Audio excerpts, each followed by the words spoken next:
they all move together closely. They're chained together at the ankles. I thought they were just a close family. Okay, boys, the game's up.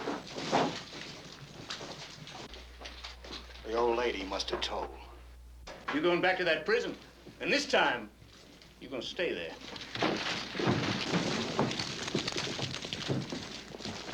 Where are we gonna go? We need tools. Let's get my wife. She'll help us out of this.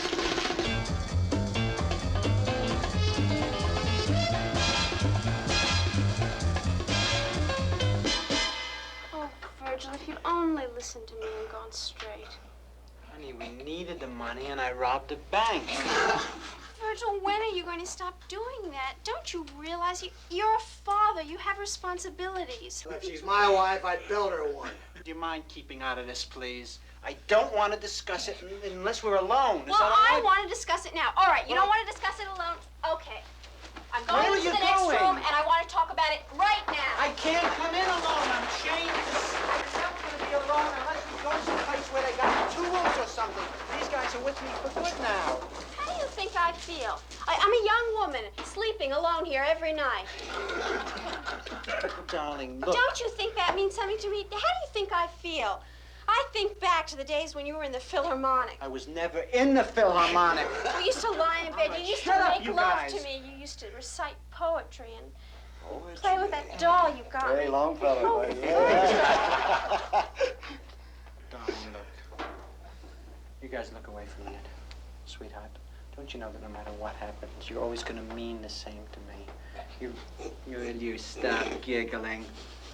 You'll always mean the sun and the earth and the moon to me. Oh, Christ. I like it. With Louise's help, the chains are removed from Virgil's ankles. Once more, the family takes flight. Feeling guilty about their son's education, Louise tries tutoring him.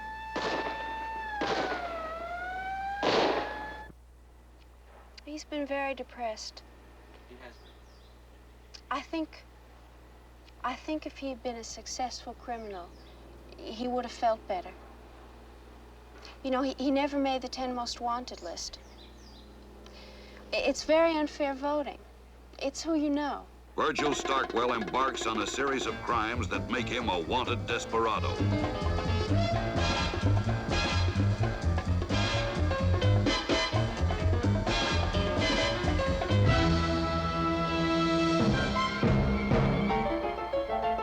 Here he attempts to rob the vault of a bank, but finds a family of gypsies are living there. By the end of 6 months, the FBI regard Virgil as a menace. Although he does not make the 10 most wanted list, he does win Gangster of the Year award and is asked to speak at many luncheons and universities. For the end of the story, we spoke to Mr. Daniel Miller, an FBI agent and author of the book, Mother Was a Red.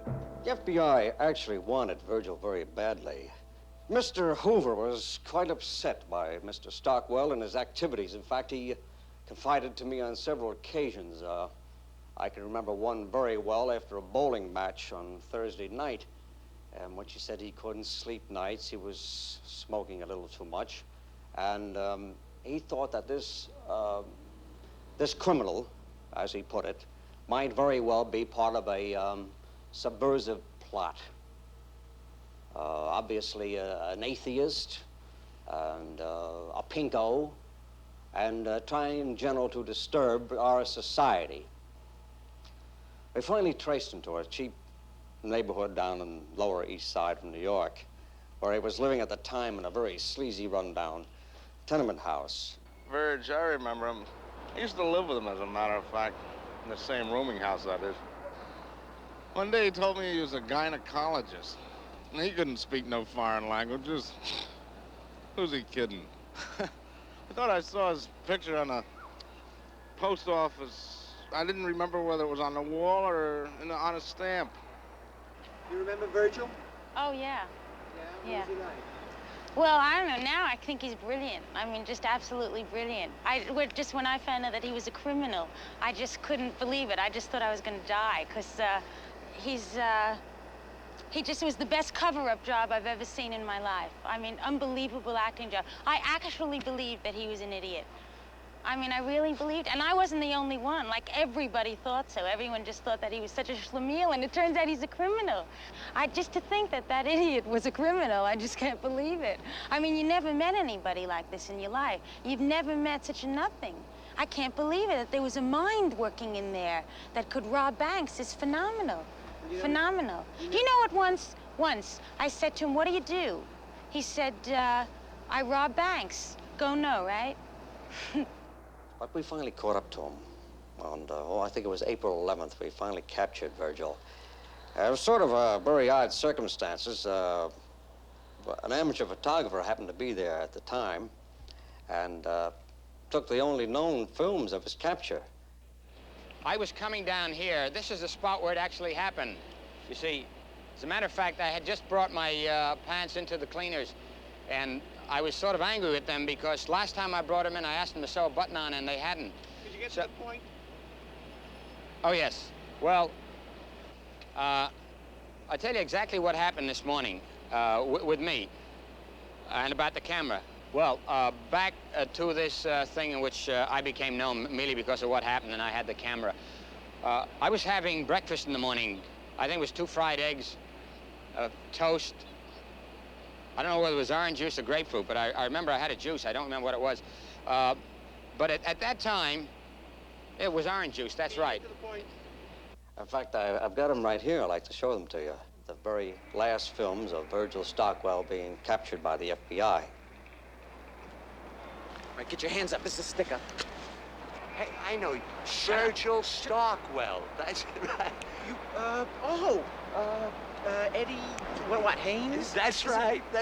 We were in the marching band together, right? You played the cello. You were always there. I was trombone, first trombone. Isn't that funny? My God. Hey, what are you doing? I'm with the Philharmonic. Hey, no kidding, that's great. Gee, I was just talking to someone, Oscar Sunken, about the great times we used to have together, remember? They were hilarious. You remember when we got caught taking a shower in the girls' locker room? I do. I never saw anybody so embarrassed. I'll never forget your face. Right? My face, you dropped the towel. You dropped the towel, too? Let me have your watch, will you? Yeah, sure.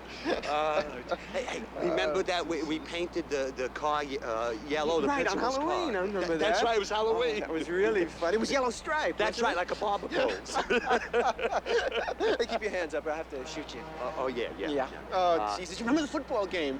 You fumbled the last play. Right, and you picked up the ball. That's right, and then I ran the wrong way, and everybody was yelling, go back, and I thought they were cheering. Right. You can't beat the good old days. Oh, the good old nights. Shirley Citron, you remember? Oh, sure. Wallet. Wallet. I didn't hear you. Well, look, it's been great speaking to you, really. Oh, it's so nice to see you, Virgil. Yeah, you too. Take it easy. Yeah. Maybe I'll see you again. Yeah, best of luck to you. Okay. Virgil, I just realized. Yeah. I'm a cop. No kidding. How's it going? Oh, it's a great job. Yeah? I get a pension in 3 years. Do you remember when we went up to Virgil Stockwell is tried on 52 counts of robbery and is sentenced to 800 years in federal prison. At the trial, he tells his lawyer confidently that with good behavior, he can cut the sentence in half. Virgil, now that you're caught and are facing a very long prison sentence, do you have any regrets about choosing a life of crime? I think that crime definitely pays, and that it's a great job. The hours are good, and you're your own boss, and you travel a lot, and you get to meet interesting people, and I just think it's a good job in general. What about your cohorts? What has ever happened to them? All of the many guys you've been associated with in various gangs.